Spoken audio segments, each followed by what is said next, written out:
One more issue.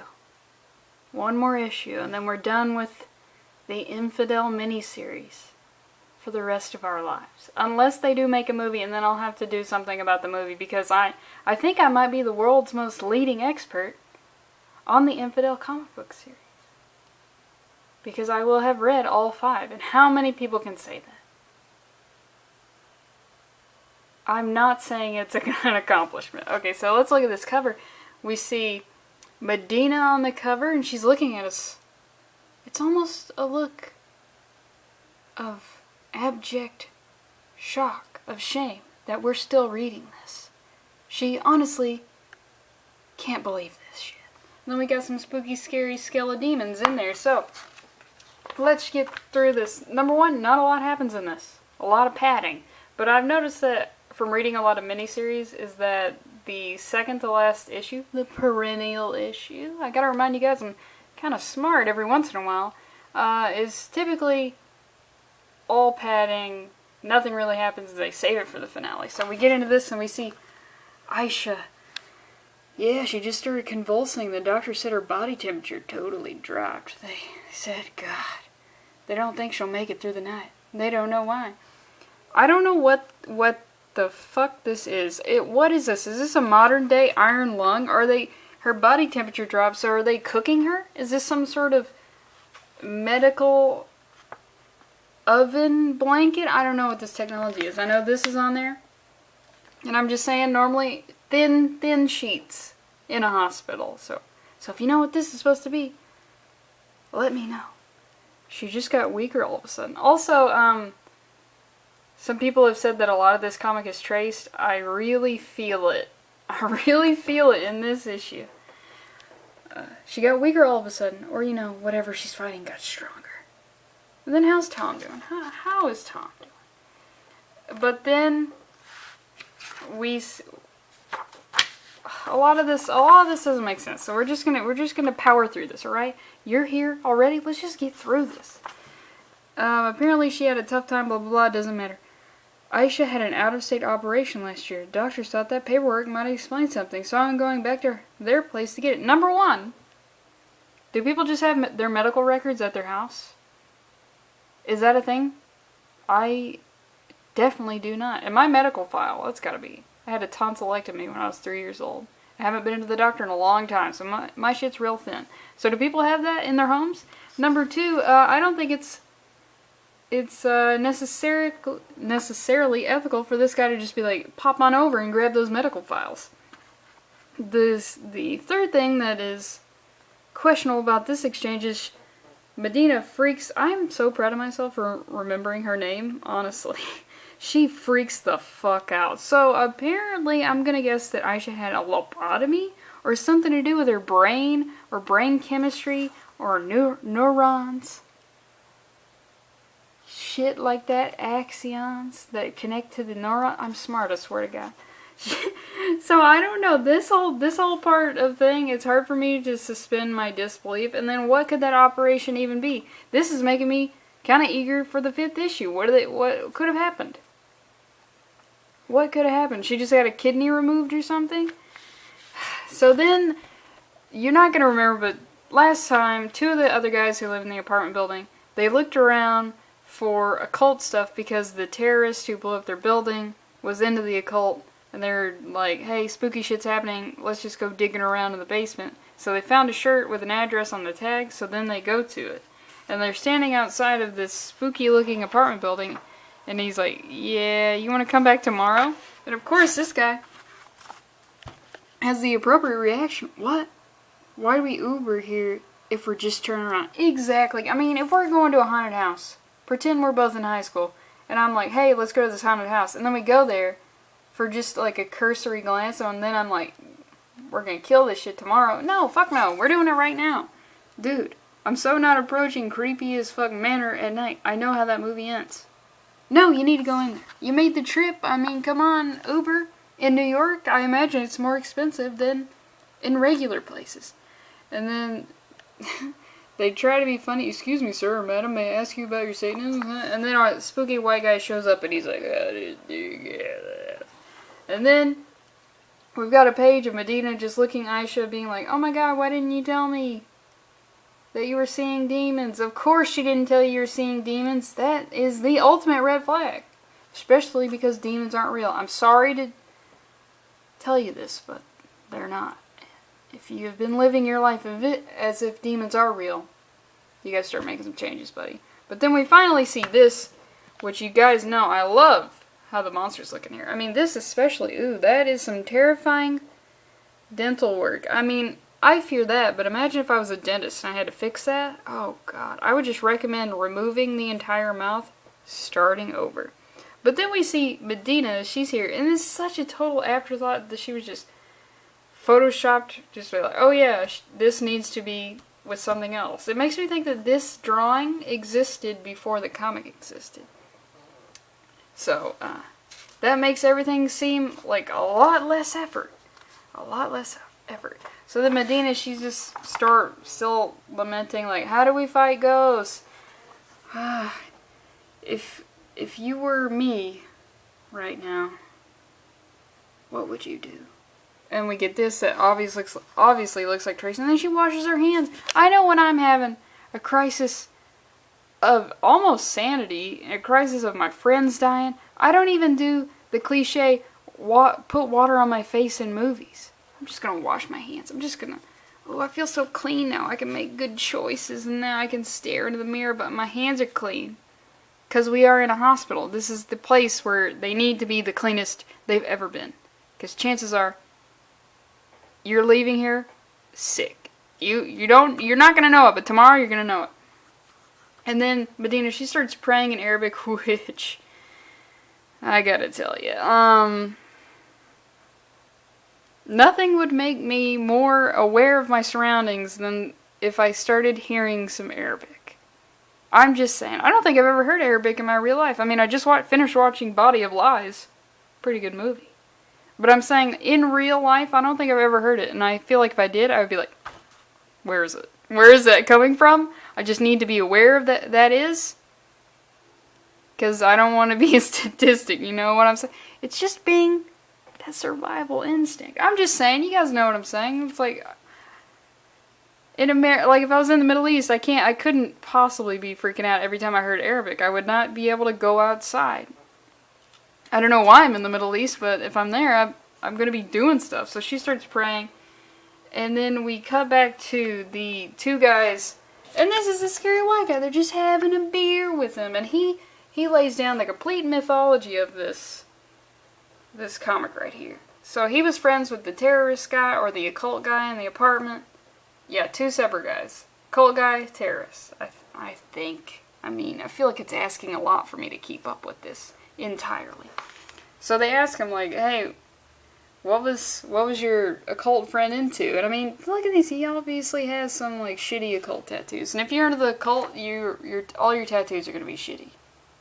Just like if you're in a gang, all your tattoos are going to be shitty. You got it. And then if you're a boxer, so many boxers have terrible tattoos. Even the ones that are well done, like Miguel Cotto's, he's got huge tribal on his back. It's like, what the fuck? What are you doing, man? Why did no one prevent you from doing that? Your job requires you not to wear a shirt. Okay? So think that shit through. I'm just saying, a lot of skeezy stuff.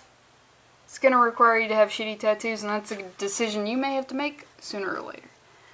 So, let's find out what the fuck this is about. Arthur Quinn believed in purity. That there was this other side beside ours, an invisible realm of pure emotion. Oh, God. Okay, so that's, you know, kind of, I don't want to say it, but like the Upside Down, sort of. But I'm sure there are other supernatural things that have like a parallel world that I can't readily think of, but the pure emotion is what makes me be like, ugh. Pure love, hate, fear, hope. Those forces personified were constantly in conflict there, and the energy of those conflicts affected us, sometimes as poltergeists, others as just inexplicable illnesses. And then we see this mom, she cannot fucking believe that this kid did this to her room. Look at this. It's shoddy work, and also she has a grown black friend in her room. This kid, oh my God, you gotta, This mom can't believe it. She literally fell down. She cannot believe. Look at that seaweed. Awful. She put a fish right in the corner of the room. That's not going to look right. And then also you have a grown black friend demon that we're going to have to talk about. So, Quinn believes strong enough emotion on our side could rip the veil between our realms, creating new things here that could be possessed by the other side's darkest entities. Supposedly, Quinn created a rift once, in our building even, and now the story really gets crazy. As I reach for it, a smoking thing of beer. So, okay, let's just suspend the disbelief that demons aren't actually real, but let's say demons are real. I feel like demon emotion is way more powerful than any human emotion could ever be, just by default. Demons are just like, number one, what do they got going for them? Demons don't have shit. The devil is constantly berating them to get shit done, and they're like, oh my god, damn it. And then the one thing they can do, really, being possess someone, the Catholics have already cracked that code. They got the exorcisms down pat. And I'm just saying, they need to come up with some new material, because the Catholics figured out that code break centuries ago. And they haven't come up with anything new. But just in general, I feel like demons, they got more power than us. They should be ripping into our side constantly. We should be in fear for our lives fucking constantly, dude. Okay, and then we get into this. Quinn, believing humanity too sick to exist, unleashed a flood of dark eldritch energy into New York City. Okay, just really quick here. This makes me believe that, I don't know how to pronounce his name correctly. Like, I know a lot of Spanish, so I want to say Pichichote, but he's Thai. But the Philippines have Spanish roots, and that's pretty damn close, so I don't know. But just saying the word eldritch is a subtle clue that he's at least read some Lovecraft, because eldritch, Lovecraft used that word in probably almost every single story he wrote. And I know eldritch and erudite are the two, like, Lovecraft words that I know. So then she goes back, or he goes to the hospital to tell her all about this, and she reveals that she was also seeing things, and they're like, oh, where's Sindhill, which is the guy she was talking to in the hospital, it doesn't matter. And he's like, oh, he went back to the apartment to get the medical records, which again, I mean, I'll believe in the demons, but y'all just pop on by and get those medical records. You got a key, motherfucker? Also, do you know where they are? Do regular adults just have their medical records, like, on the coffee table? Am I doing something wrong by not having mine? Multiple copies, framed, every page of my medical file just framed in various rooms. And it's like, oh, what's happened? What happened to the guy who went to get the medical records? Who I'm pretty sure is like a level of invasion of privacy I can barely fathom. This shit right here. And this is when I realize what this comic is. It has like a whole lot of nothing with a sprinkle, a little bit of race stuff, and then it has these jump scares with like art that is alright. I mean, some of the creature designs are good. This one is a little bit like, oh look, it has more faces than normal.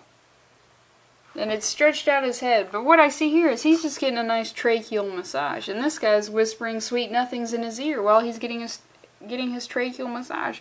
It's very sensual. And I'm into it. And it's not scary.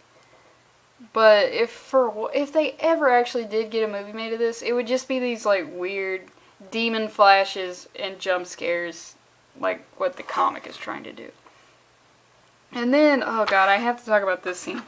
So they're like, look, we have to go in there, we gotta go get him. And he's like, look, let's wait for Reynolds. Who's Reynolds? I can't remember. And she's like, oh god, but Reynolds couldn't see it. Couldn't see the demons when these people did. I'm pretty sure Pichichote, he modeled this guy after himself. I think I saw like one picture of him or something. It's a little vain. It's like, and she doesn't want to wait for him. And he's like, come on, it's Reynolds. I'm just saying, he's a trust fund kid who went to a bougie private school and grew up in a Snow White suburb.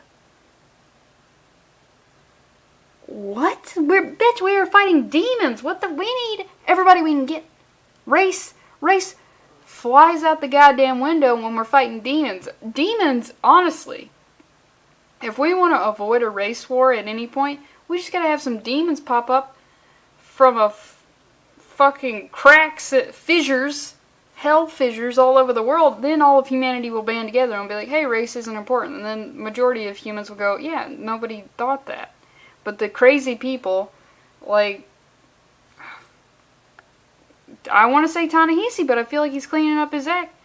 Crazy people will be like, oh shit, it took a demon war to make white people not hate, but it's like, damn it. So she doesn't want to trust a white guy to fight demons because he had a pretty good upbringing. How dare his parents provide that for him? But then he has like a totally logical reaction. What the hell does that have to do with anything? You're saying that we can't trust him because he's white?